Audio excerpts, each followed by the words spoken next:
This is how you reset your oil warning for a 2022 Kia Rio.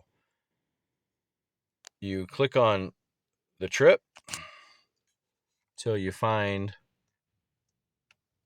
where the oil warning thing is. Mine's showing it's due in almost 8,000 miles, which is because I had reset it fooling with this. In order to reset it back to 8,000 miles, 365 days, you hold the reset button right here. And it should blink. There's blinking. Then all you do is you press it once, and then you press it again and just hold it. Boom. And you're back to 8,000 miles, 365 days.